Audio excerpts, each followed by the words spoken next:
I think there's some issues. Okay, there it is. It's live. Okay. Good morning, everyone. This is Senate Transportation Committee, and we are going to have a little discussion about S99.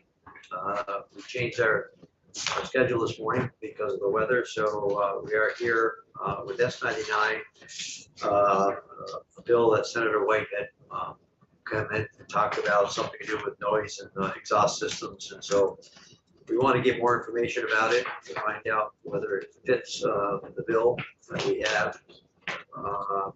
So with that, we have Scott Davis from the DMV department and with staff. So why don't you help us out on this bill? That's the proposal that Senator White He's got his coat on like he's ready to leave. Cool. Oh, quick exit. It's hostile. I gotta be prepared. I gotta be I heard prepared. it bulletproof. We never get it over here. It's very seldom. We usually get Mike or Wanda, but we got Scott. Is this exactly the same language that was in their other bill? It's not, that's 64. Yes. No, but this is the one. This is, we gotta understand this before we accept it or reject it or modify it or something. So go ahead, Scott. You understand this, I hope, and tell us what you think.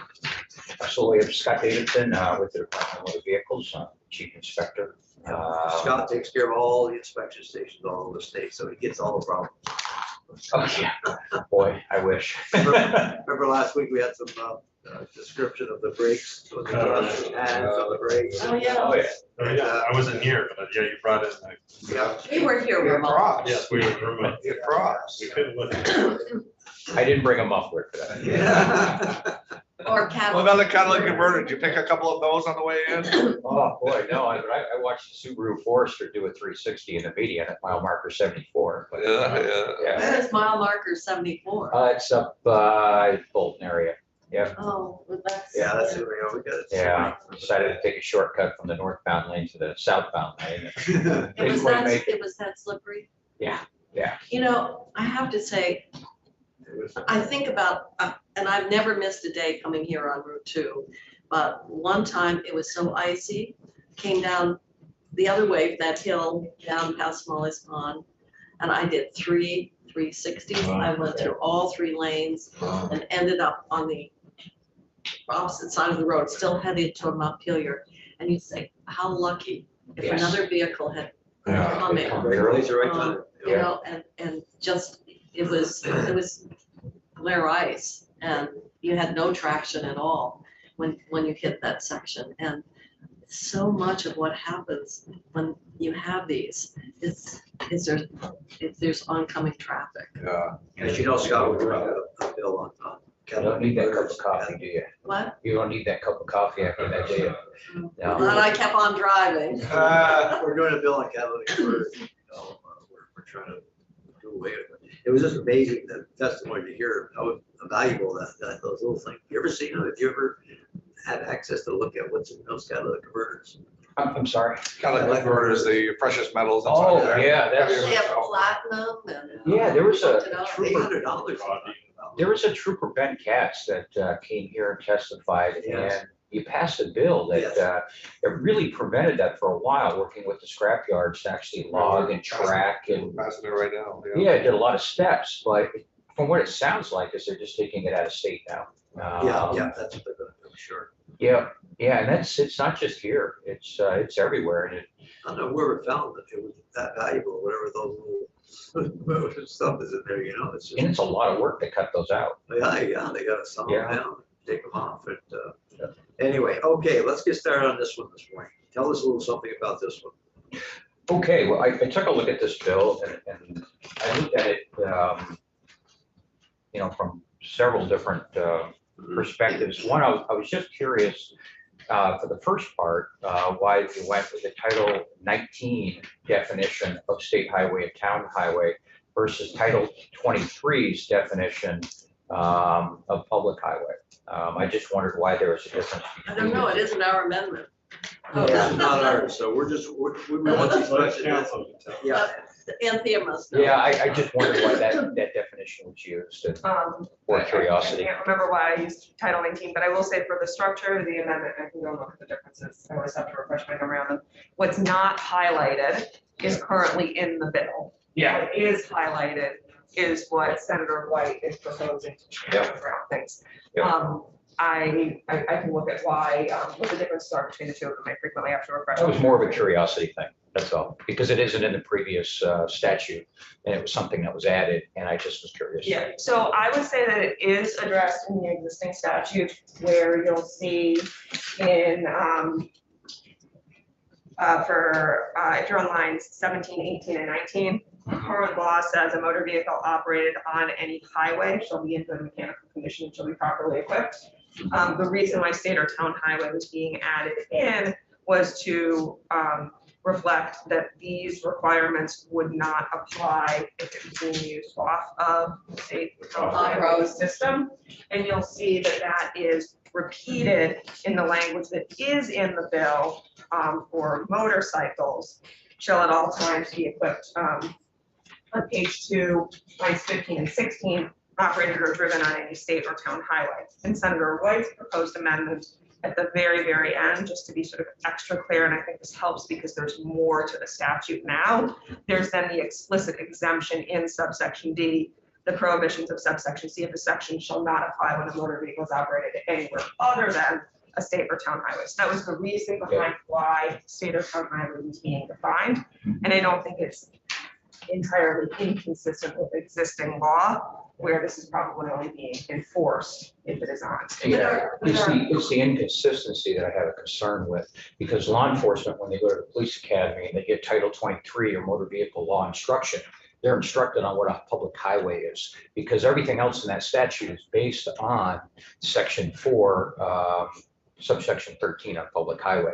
So when you start creating different statutes and different standards for different violations, you're going to have law enforcement officers stopping on what they were taught, and that was public highway and what the definition is in Title 23 versus trying to break it down, whether it's on a state highway or whether it's on a federal highway. It should be consistent in Title 23 on what highway is. So do we still need the definition in 19 VSA? I mean, don't you still have that disparity between the two titles? So 23 VSA section 4 for highway.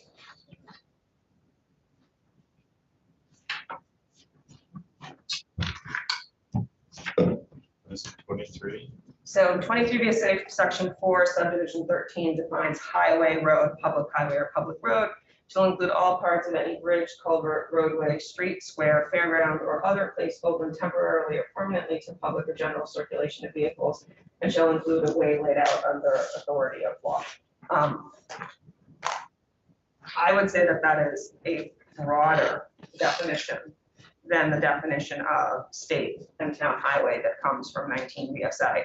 So a question would then be for this committee, would you want this to be enforceable, for example, on a fairground? There are differences between the What's the two. subsection? 23 VSA section 4, subdivision 13.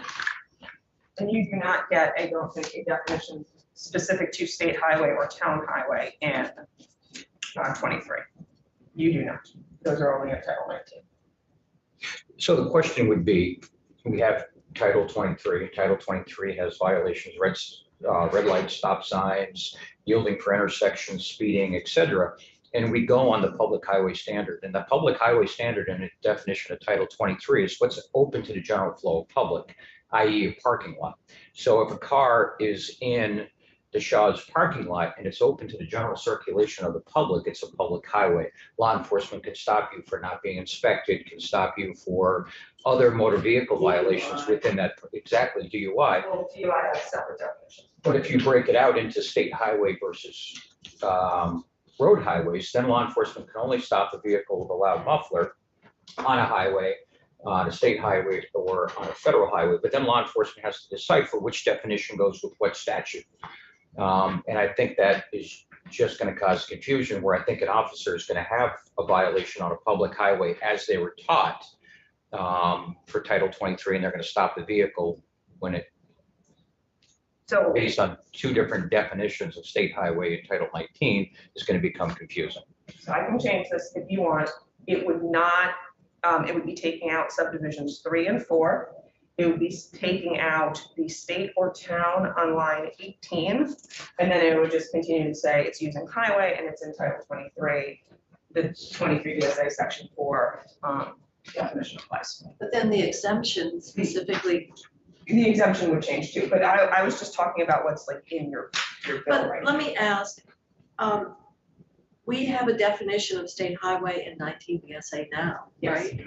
So don't we have that very issue around two different statutory references? You do, except for the fact that when you look at the lead-in language for 23 VSA Section 4, it says these are the definitions that apply in Title 23.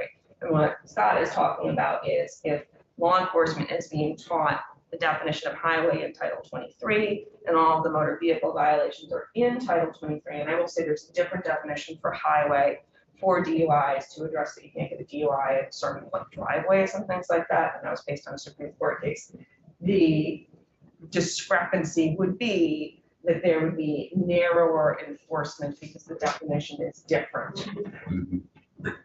So you can, it is very easy for me to change it, but I think you're gonna wanna have that be an amendment to your underlying bill, whether or not you go with your white. We gotta find out whether we want to even address the noise issue first. Noise There's is also- already in your bill. What's not highlighted here is already in your bill. Okay, So if you want to address this and stay consistent with using the definition of highway in Title 23, then it would be making a couple small changes to what's already. Also, Yes. there's also a definition of highways in Title 19. There's state highway, town highway, and just highways. Yeah.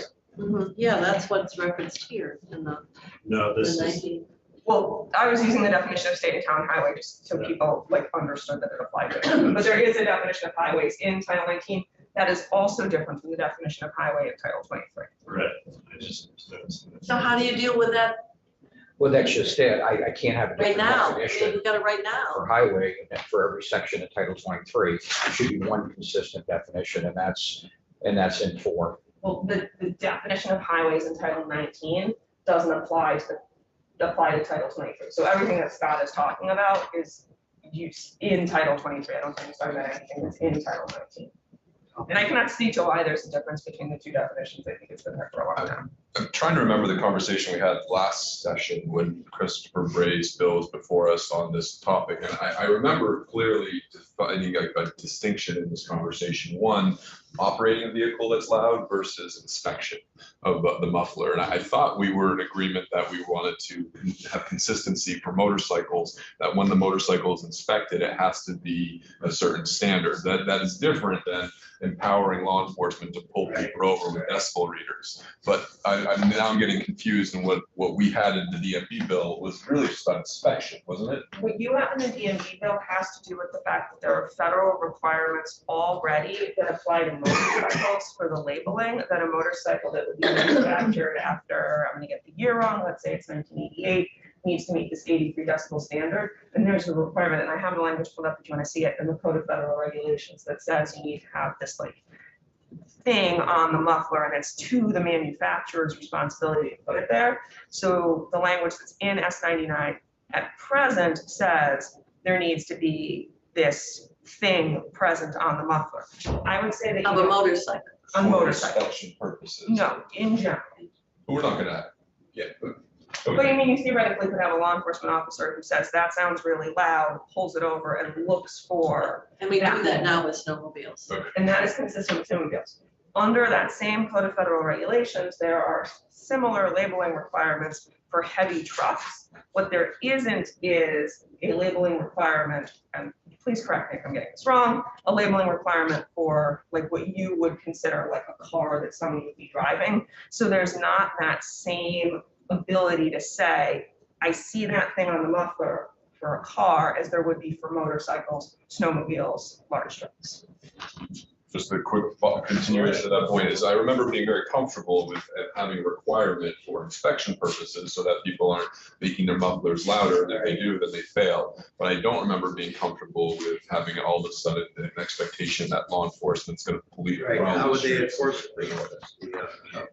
How would you ever enforce it? I could be there, but I'd want to hear from how many other states actively track sound emissions from vehicles operating on a roadway. So I don't want to be out in front on that. So to address the difference between having law enforcement enforce this and having an inspection There you station go, enforce yeah. this, I can kind of separate out the two here.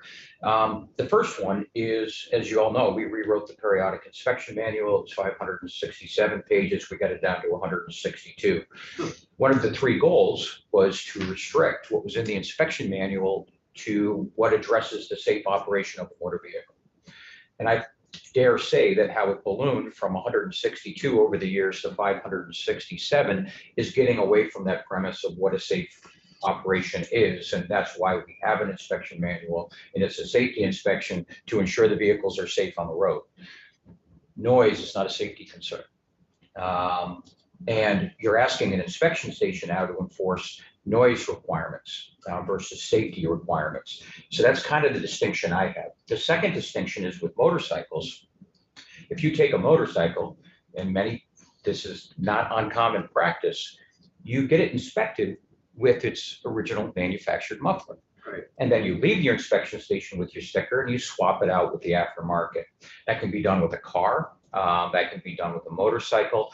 So in my view, I don't see necessarily the inspection program being the appropriate place for it to land. And for those reasons. From the law enforcement perspective, I dare say if I polled the 600 some law enforcement officers in the state of Vermont, what a baffled, cutout, aftermarket How would they ever muffler enforce even it? looks like, they probably couldn't tell. And then how do they enforce that?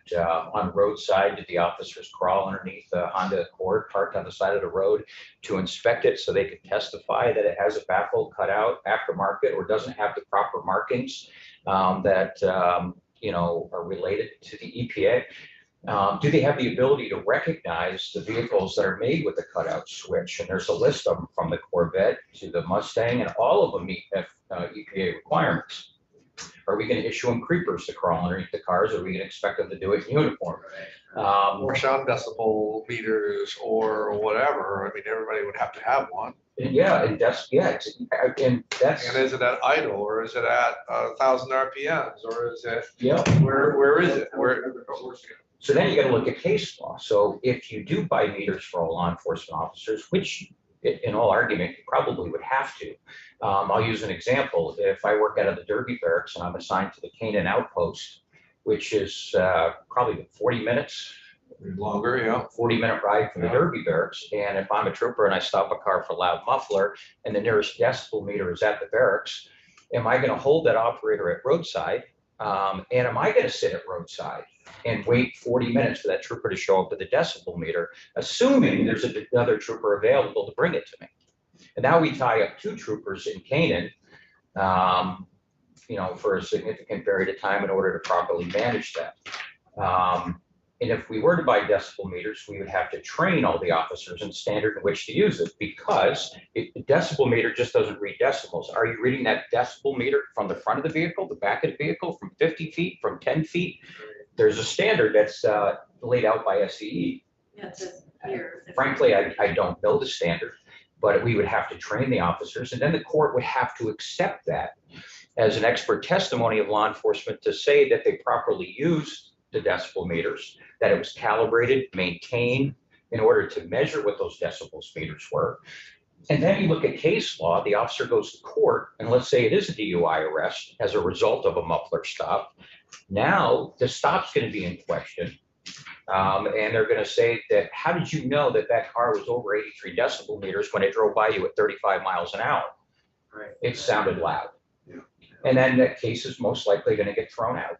So there's going to be some case law issues. And then how did you measure the decibel meter? Did you use it properly? Are you trained? Are you certified? So I don't think you're supporting this amendment. No, I honestly, I get it. I understand why you're bringing folks up are a point asking for that this we bill. should I'm consider. giving you the law enforcement Yeah. No, perspective. I think that's good. So on the inspections, is the emissions inspection in the manual? Yes, Is that a safety issue? admissions is tested in the manual because we're required by federal law. And then, so do you think that the B could be in this, I get the safety point, that it would be another thing that we would add that wasn't safety. But could that be a part of an inspection? The no such muffler or exhaust, so taking out the decibel stuff, because then you'd have to have the inspection station to have decibel and all the issues you brought up, but would one be possible? So it actually is in the manual. In the manual, it's an advisory. As we, discussed before when talking about the manual, one of the things that we didn't just eliminate a couple hundred pages. We kept a lot of stuff in there that we thought was important and should remain, but we made it an advisory because it wasn't related to the safe operation of a motor vehicle. One such thing is this. Okay. It's Is an this the same advisory. language? Is It's an advisory, correct. Is that where you got the language? So what's not underlined is existing law. So if you go and look at 23 VSA section 1221 right now, all it says is a motor vehicle operated on any highway shall be in good mechanical condition and shall be properly equipped. And there is case law that looking at that and definitions from 23 VSA section 4 that says that if a vehicle has a modified muffler and it's noisy, I'm paraphrasing here to get the case law, then it does not meet that good mechanical condition. But the language in B on page 2, Go on to page 2. 1B, Oh, no such muffler or exhaust system shall be equipped with cutouts. is that what you're saying is from, and something similar to Yeah, that is this in the language manual? is very similar in the periodic inspection manual, but as an advisory. So that's why I wondered if you got it from the manual. I do not remember where I got it from. Does the committee want to have Senator White in here now, or you want to wait? There's a lot of discussion going on here. How do you want to handle this? I don't know, just you come in, I mean, it's, We have to make it clear in our mind whether we do or don't.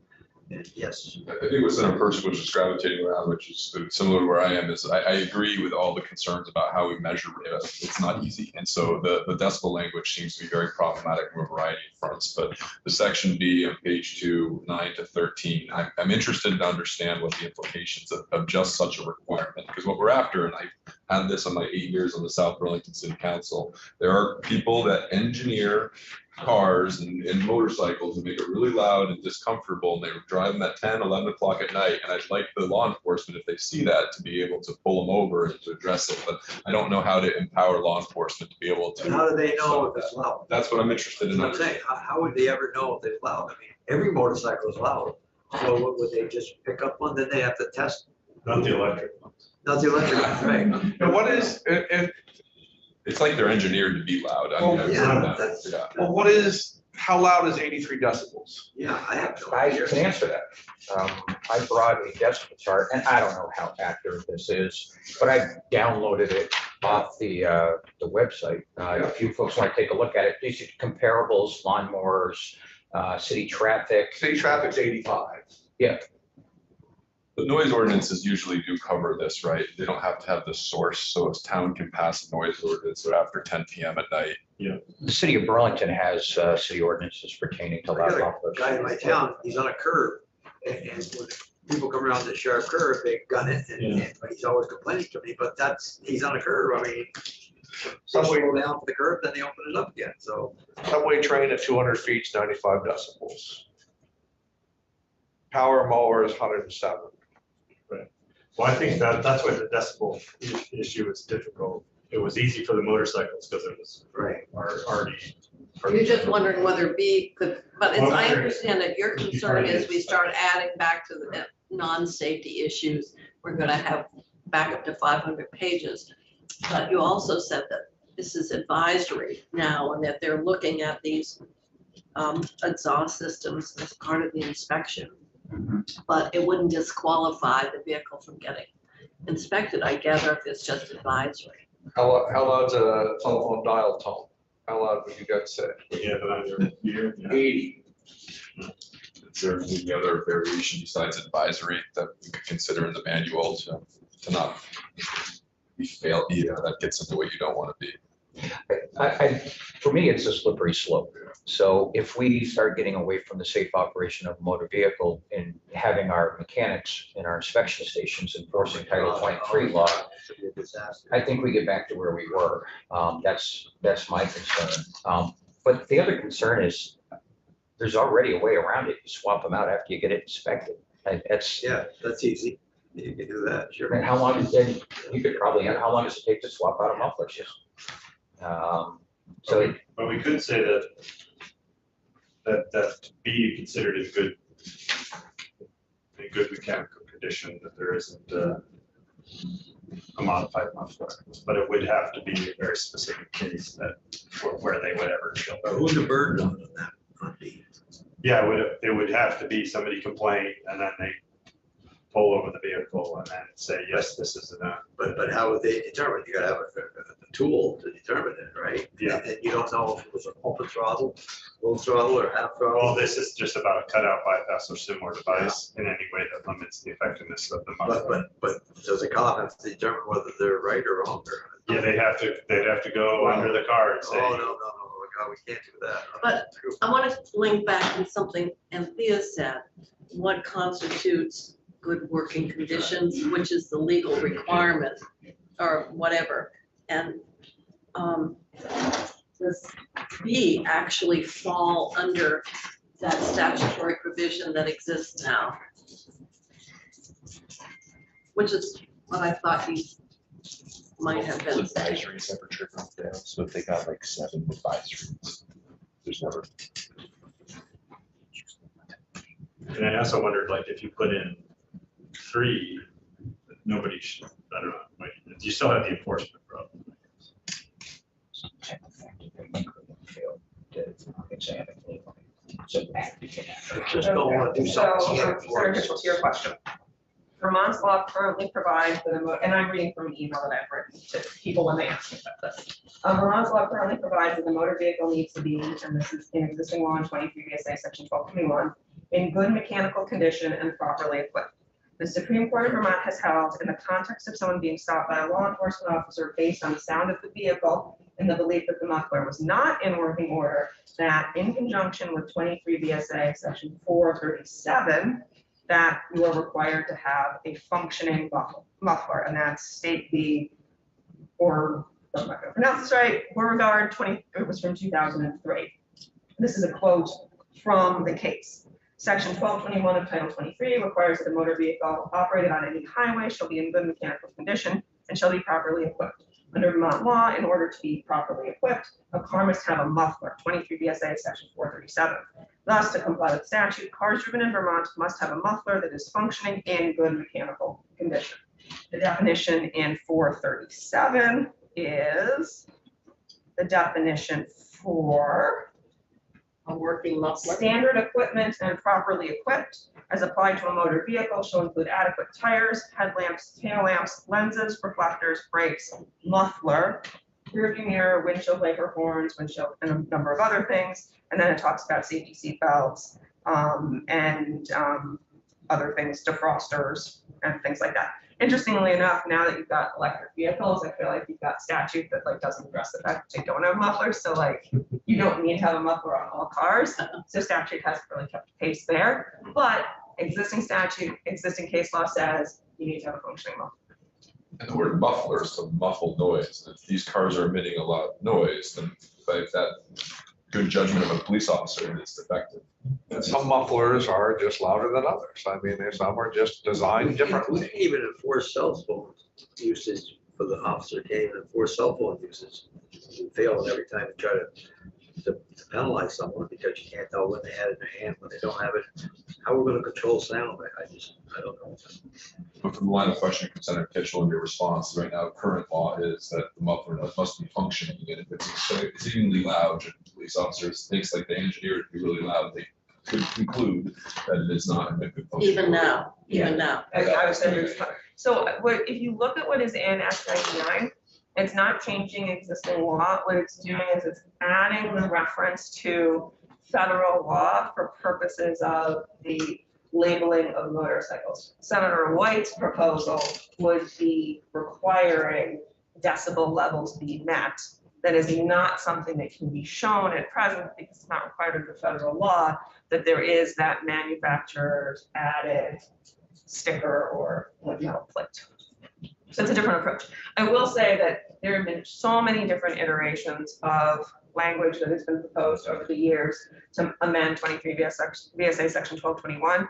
I can't remember if Senator Braze specifically said, and a modified motor vehicle shall fail the inspection. Senator White's language doesn't include that. So I think you still have the fact that if the periodic inspection manual under 23 VSA section, I think it's 1212, 1222, says only safety things shall be failures. If the periodic inspection manual does not consider noise to be a safety issue or lack of a muffler to be a safety issue, and from what Scott has said, it sounds like that's the case, it's just going to be that advisory thing. So you would need to change the law to say it shall be fail criteria for inspection stations to do anything other than advisory, unless they amend their periodic inspection manual. And I think then it has the question of, if statute says absent a change, only safety issues shall be failures for the inspection manual,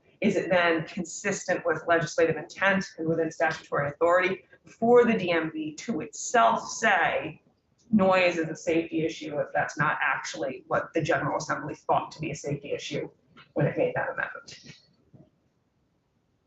So going back to existing statute in terms of working conditions, and a muffler is under that definition, where does it leave us in this discussion that in fact law enforcement could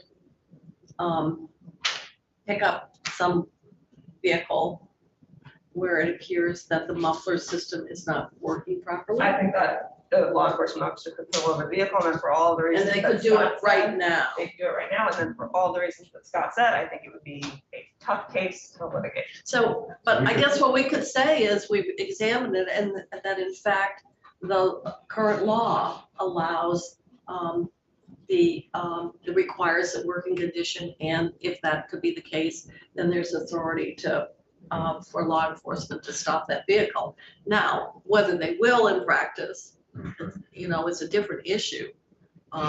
So really, there's just two different distinctions here I'd just like to make. That's good. Defective versus aftermarket. Defective, we could already enforce underneath defective equipment statute, right? An inspection station can fail you for a defective muffler. If you got a hole in a tailpipe, you got a hole in the muffler, you'll get failed for inspection. That's not an advisory. That's a failure. The aftermarket noise emanating mufflers, that's an advisory because that's just noise. The muffler still functions fine. Right. It still does what it's intended. It just does it louder. So it passes inspection. The defective equipment statute, if I'm a law enforcement officer, being able to recognize, is this an aftermarket product designed to make this noise, or is there a hole in the muffler? Is there a hole in the tailpipe? And if that tailpipe is dragging down the road, the muffler's dragging down the road, that's defective equipment. I issue a ticket because a layman will recognize that that's defective versus an aftermarket. Without going underneath the vehicle, I couldn't determine that.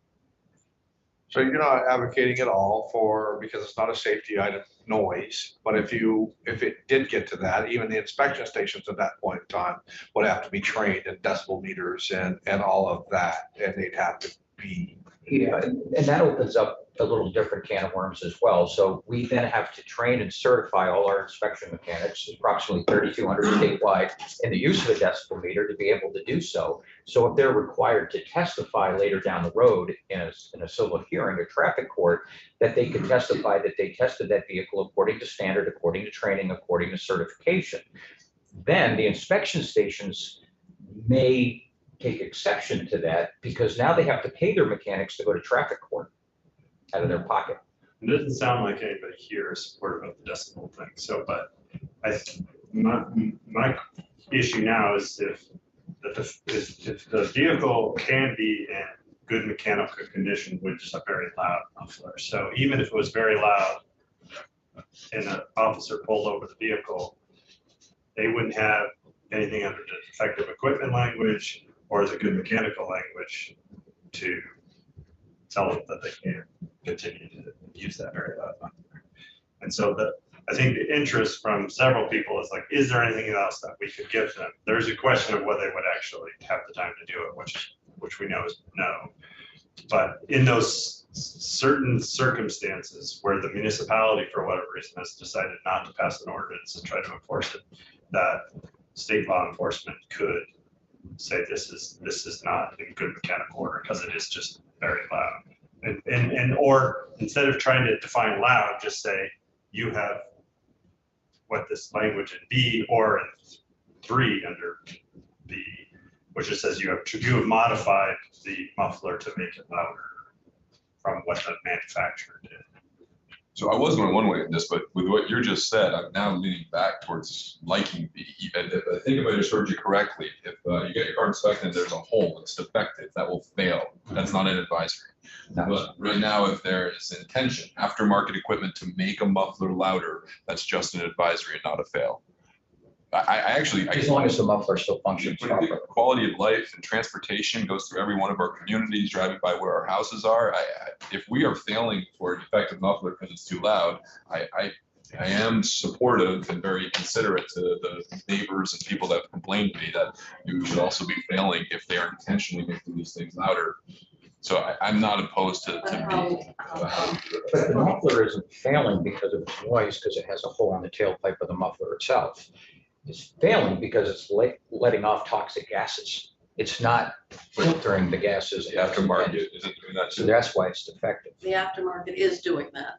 No, It's a bypass. The aftermarket is, bypass will not, no, Not release the toxic things. no. But it's releasing toxic noise that really frustrates me. Sorry. Yeah, I think there's a lot of folks that are frustrated when the really loud vehicles go, especially if it's somebody in their neighborhood. I have a constituent in Montpelier, they have a neighbor that just says a loud car goes to work at 6 in the morning. And he has purposely made it really loud and he really thinks it's cool, but his neighbor who has the 3-year-old does not think this is cool. We had some on our road, it was horrible, it would take your ears right out, but he made the corner and he blew his hinges, so everybody was like, Last thing I'll say is representing a more urban area. We have a lot of policies trying to drive more concentrated, dense development of housing, and noise is a real factor and an issue that can definitely have negative implications to those that have to live next to those guys with those loud mufflers. So I'm very sympathetic. A motorcycle's loud anyway now. I mean, they're loud now. I'm fine with that, but to intentionally make it louder, I think there ought to be a law. And then so I wondered, How are you gonna sue? or a fee, maybe get him a fee. Let's do a thing. let's just tax it. Let's tax. The trouble is, it's enforcing it. yeah, unfortunately, so. But we have that problem now, like even if somebody's kind of like a burger is still, and they're loud. I mean, it's obviously that loud, but they would have to stop the car and look underneath the car to see, or somebody just straight pipes it on purpose. On 3, on the bottom of page 2 and 3, that language that no person shall modify the exhaust system in a manner that amplifies or increases the noise. When that part was added, was that thinking it's just something that would give law enforcement some more language? Yeah, I think this is taken, it's been a while since I wrote this language. I think this is taken from New York's law. 3, yeah. New York has a law like this. New York actually has a law that requires decibel meters carried by law enforcement. Right, which I think if we get into the decibel meters, because there is all these issues around calibration of the meter and how they're Yeah. using it, so I think it would Fight be, that court forever. yeah, but I think maybe just saying whether it was modified or not, it would be Yeah. a rare case that it happens, but I think it would be helpful to have it in statute. So it sounds like maybe there's an interest in taking page 2, lines 9 to 13, page 2, line 20 to page 3, line 3, and making that sort of a beefed up subsection B on page 1, line 17 to 19, keeping the motorcycle language, and then stripping out the use of the state highway, town highway definitions, and instead just using the highway definition in Title 43. Does it even leave a bill even to even do all of that, or is it just even better not even consider it? I mean, if we're talking about What's your stripping thoughts, off so Scott? much. I gotta take some leadership here from you folks to enforce this stuff, so tell me what she just explained. Ultimately, I look at this bill and I understand the intent, like you say, very much so. As you know, I was a lieutenant in the city of Burlington, retired there after 26 years. I had the downtown district. We heard a lot about motorcycles. We heard a lot about motor vehicles. But we also had the avenue of creating a city ordinance. There was other options other than state legislation. The other thing, over the last 3-4 years, I've heard the citizens of Vermont talk a lot about protectual stops, secondary versus primary. And are we creating another reason for law enforcement to stop the vehicle? And are we creating one that is going to put law enforcement in a position of guessing whether it's defective, a bypass, a cutout, et cetera? And now they stop a vehicle and they have to testify how they knew that vehicle was in violation based on a muffler. They're getting criticized enough now for stopping vehicles without purpose, and so, yeah, this opens up a whole can of worms. I do wonder about that. And it's certainly a concern. And are we going to ask the Criminal Justice Training Council to offer a class in basic mechanics to law enforcement as part of their curriculum in order to They're teach them how they're to, redoing their whole curriculum and teach them how to identify accreditation. mufflers and which ones to cut out, what's a bypass, what does that look like? How do you identify manufacturers that are exceptions, where to find that information? Or if we're still in the decibel meter conversation, how to operate those. So, you know, I'm trying to think of, oh, sorry. Sure. Go ahead. May I ask if there's any type of comparables, and I'm thinking of like light emissions. So if somebody aftermarket engineered their car with big spotlights and was just driving around neighborhoods, made a huge beams of light somewhere, is that currently a failable offense? Is there any obstruction to that? I'm looking for a comparable. Have you seen any cars? No, like But you know, the cops have those spotlights maybe out in the there are world. statutes pertaining to lights already that are in existence, but that used to be a failure in the old periodic inspection manual. You're required to cover those lights when you're on a public highway. They actually were required to Like cover. off-road. Yep, and you take them I off saw and some get off. car road. the other day come down over the headlights, and green around the front of the headlights, and green, it showed green. Or blue. That's in violation, here, blue. Yeah. Yeah, that's, I think about the. Those aren't violations, are they? Yeah, the LED lights. Yeah. Well, the colored lamps would Yeah, be colored for law enforcement permits, that type of stuff for the colored lights. No, But the LED lights today that are in a lot of those, a lot of vehicles, very blinding, they're very bright. they aren't blinding, but they're not illegal, are they? They're not illegal, no, So, no, you there's know, no standard from NHTSA currently on those.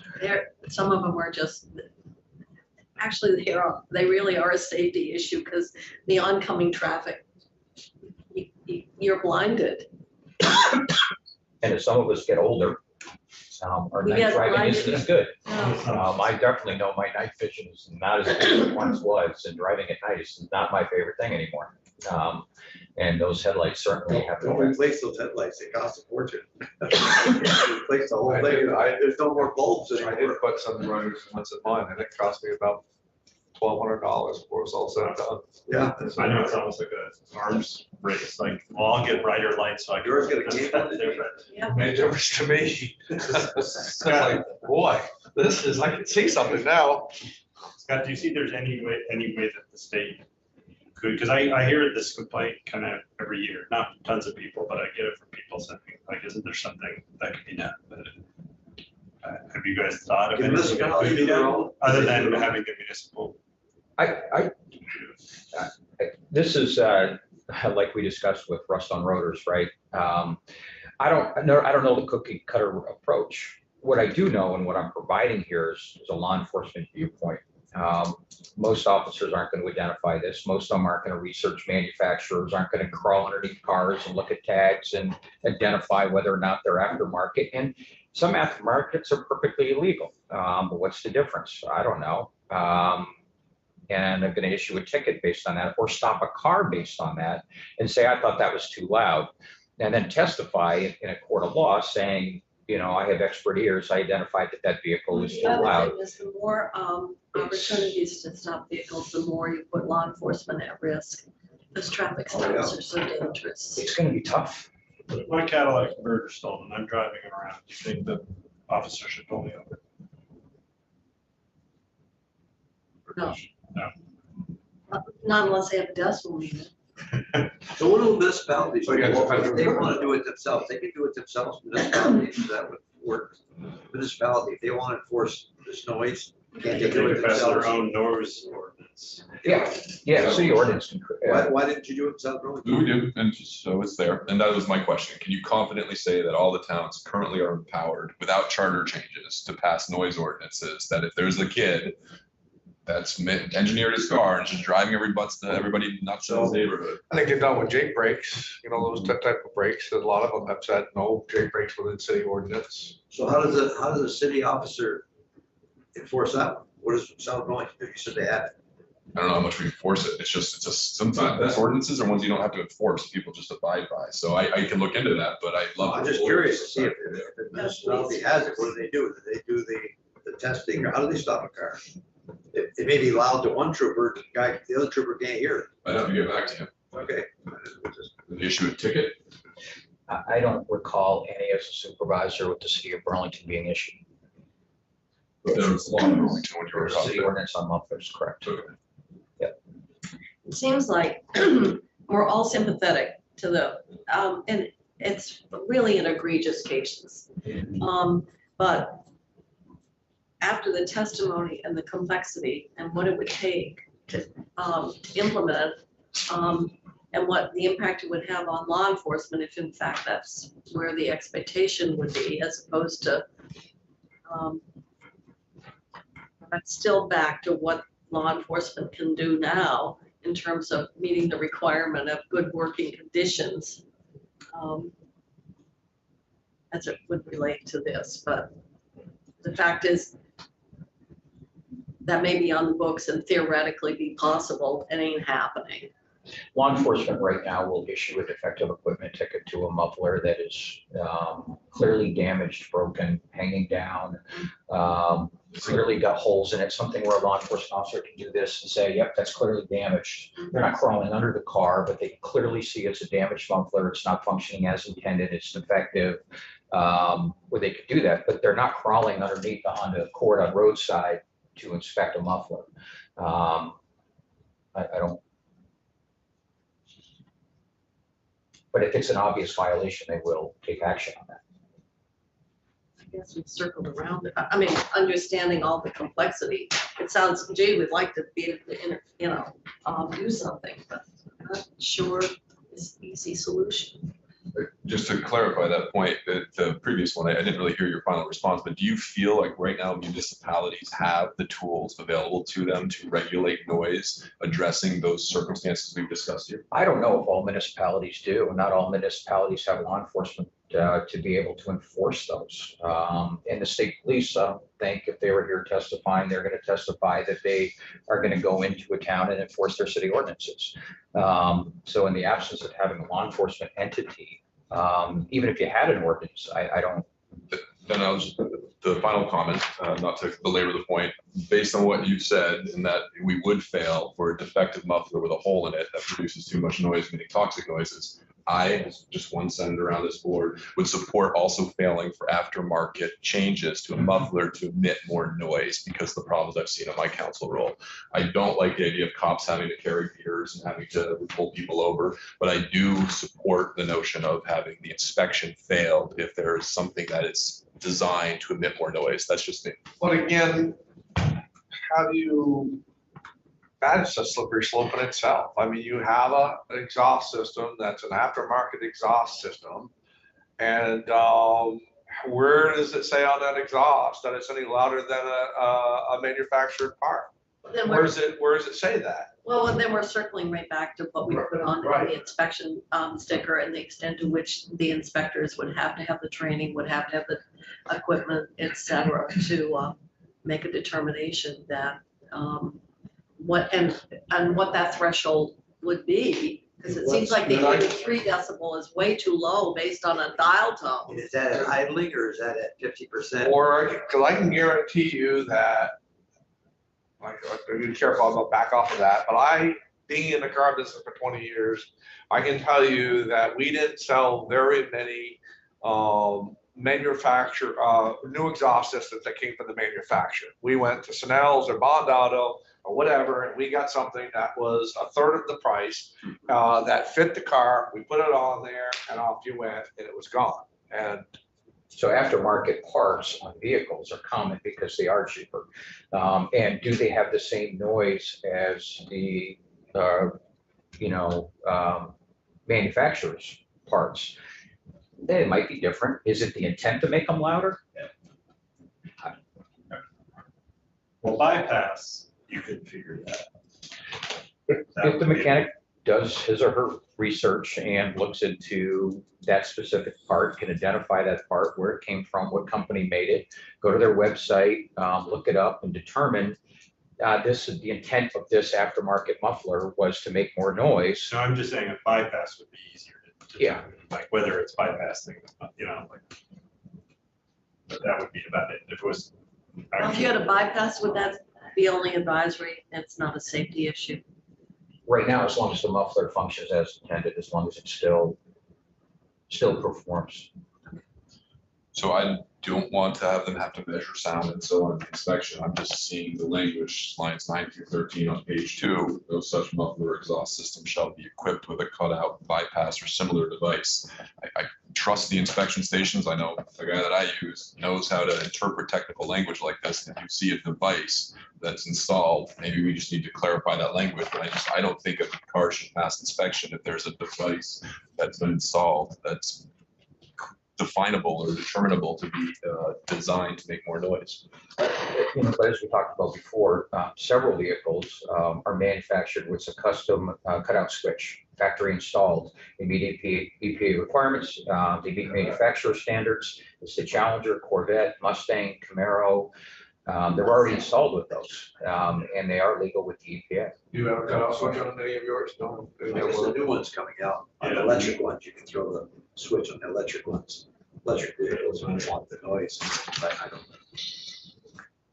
Maybe not this language, but for anybody watching this, if Senator White too wants to hear, I support addressing this. I just don't know if this language is getting there. Well, you can't, there's no way you're going, I worry about enforcement, I worry about officer stopping a car, I worry about take it to court, how you gonna fight this, I worry about inspection stations, they're gonna have to enforce it. And every inspection station is gonna have to know exactly what they're enforcing. And that only leaves it when they leave the shop, they do what they want. So they're worried. I worry about a lot like what we were trying to do with the catalytic converter bill. I worry a lot like we were talking about a senator who wants to put a bill in that knows it's gonna go up on the wall no matter what. I worry about passing something that isn't going to solve a problem, but it makes us feel better. And I agree with your wording. I just don't think this bill gets to the point of where it's at. I think the wording's all wrong. I'm sympathetic to it as well. But I just don't want to create more work for everybody when it's not solving a problem. Any other questions, comments? Well, we have to take a position on the amendment that's been introduced. That's right. And I feel that at this point, we're kind of circling back around and what is realistic and what is not. And ultimately, nobody is saying that, we're not sympathetic to particularly these very egregious situations, but the complexity, and you've weighed it out, and we've looked at it from a law enforcement perspective, from an inspection perspective, what it would take to do this, increase stops, what the police would have to do, what the mechanics would have to do. It was our conclusion, it wasn't to dismiss the nature of the issue, but to implement something and to start eroding what we've done with inspections to try to get it down to the safety, because we dealt with the surface rust and all that. It seems like our conclusion was, we're not saying that people don't have legitimate complaints, but to actually do something without it having a tremendous impact on either law enforcement and what that would take, and adding more traffic stops, which are dangerous, and what it would take even if you stopped, and what it would mean on the inspection side. I think we're kind of saying we're sympathetic, but to implement this is very problematic. I would agree with everything you said. I don't know if it necessarily would mean more stops, is my other thing. So I was thinking that the language would just be helpful in those instances where You know, something else. we've found that with racial profiling and stops related to, that's why we never gone to But primary. we're not cell phone. changing the law so that they could stop them now. Well, I suppose they could, but they're not. Right, so I don't know, if changing the language I'm just saying, this, changing the language to say that you could modify it doesn't mean they're gonna stop more. Because we're not saying, you could make it not a primary. You could, stop. but, you If That know, was the main concern, but I wouldn't want to go back and tell my police department, imposing this on them without their wanting. well, it's just, you can put it on the books, but the question is, what would be the capacity and the resources to enforce it? So I think our conclusion is that what it would take, the implications for either system is very, very substantial. Whether in fact it would translate into significant enforcement was questionable. And so at this point, we're not dismissing the, the annoyance that these vehicles make and a desire to do something, but couldn't find a workable way to address it. And Tia, can I ask? Yeah. As far as you know, all the municipalities could do the ordinance without a charter change, right? That's. I think under 24 VSA section 2291, enumeration of powers under miscellaneous regulatory powers for municipalities, under subdivision 14, to define what constitutes a public nuisance and to provide procedures and take action for its abatement or removal as the public health, safety, or welfare may require. That's what I normally point to when I talk to Tucker about this as like the justification and the authority for why municipalities can have a noise ordinance, and I'm sure that there are charters that also specifically address it, and probably, as you're pointing out, the more urban of the municipalities that. It falls under 10008 as well in Title 23, they're giving us law enforcement authority to Senator issue Chip, you were on for the council. municipal violations. Okay, yeah. Another thing, Either- you had 10008, for the police department, you said you had it. What did you do? We had sent an email to the police chief, and usually they go and talk to the family and then sort of resolve itself. So we didn't come before the council, and we didn't take, we did do a noise ordinance revamp, but it was really related to Jake breaks and something else. It was not necessarily on the. So your enforcement side. officer didn't stop somebody, they had a complaint or something. As long as we can pass the tool so that at the local level, the local police officer can go talk to the people making the noise and say, you can't. But do that's what it this." did, South North, did they have the authority Yeah. to go? That's my In understanding. general, it's in neighborhoods, it's in Yeah, villages yeah, that yeah. the issue.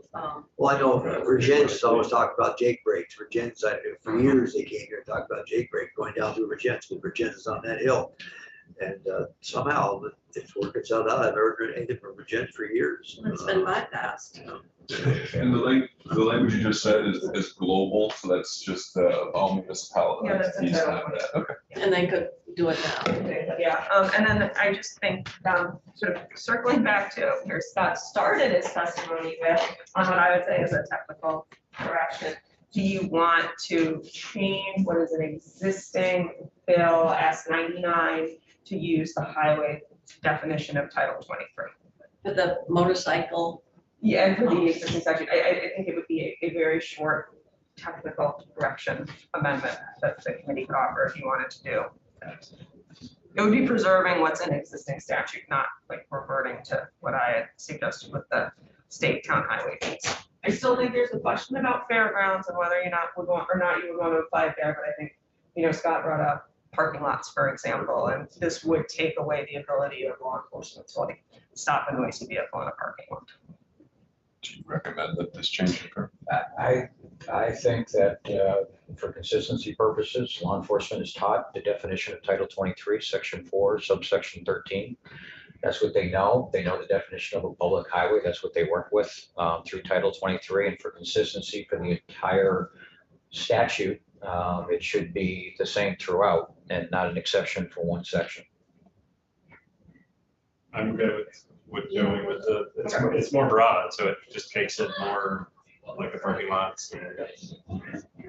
I will make that amendment for the two of you offering it, the whole committee offering it. But that's what This whole committee. this is I here. think it's fine. Okay, so it'll be from all of the members of the Yeah, committee. Is that correct? I get to message everybody out on that one. Okay. I will get that written up and edited, and then I will get it to Senators Birchwood and Chittenden to look at. And you will need to get it to the Senate I'm Secretary. sure they report some, after I get it out. Should take I have a about lot of 10 questions. minutes. What's the appropriations? There's money. Yeah, we increased the reimbursement for a towing, So it increased the amount, yeah, from, went from 40 to 125. and that's then spending, you see, eliminated that's spending, so that's why I got it. And then, eliminated that. What that sounds like, see, that would be for finance. no, Finance no, already looked at it. but the payment is from the state, the payment is. Oh, right, from us Yeah. for that. There's an issue on towing also, but I guess we'll just let it go to the House. And then So they're gonna figure it out, That's what we're leaning. Okay. unless there's another. And then there's some language that makes the snowmobile money go to, Yeah. rather than It's A&R, a department within We A&R. have our snowmobile person. Yes. I know. You described it very well. It's just a small shift in percentage. And it's been done in the big bill. So I have no certainty that there is not going to be a floor amendment on towing. I don't have any reason to believe there will be, but there certainly could be, and if so we might need to address that. I'm hoping that the House can just take this on. So who's interested in the amendment? There's no amendment that I know of. about Okay, towing. no. It's on house people that are raising it. House people, Okay. So, okay. Longstanding issue.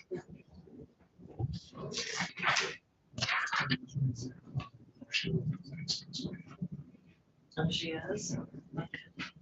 Thanks for your testimony. Oh, I Thank you. appreciate it. Yes, Hope it's helpful. You only got, how many inspection stations, 400 or so? How many inspection stations do you oversee? We have 1,100, just over, God. we got about 3,200 active inspection mechanics. We have Are over we? 5,000 on the books, but I- 3,200 active. Wait till they want you to collect all the money in the gas tax. Chair, we adjourn. Are we adjourned? Are we adjourned? Send Massa. I'll be back for that one. Yeah, we're all done now. I'll be back for that one. We'll come up with a great solution. Can you imagine you folks working that? Like, can you imagine that?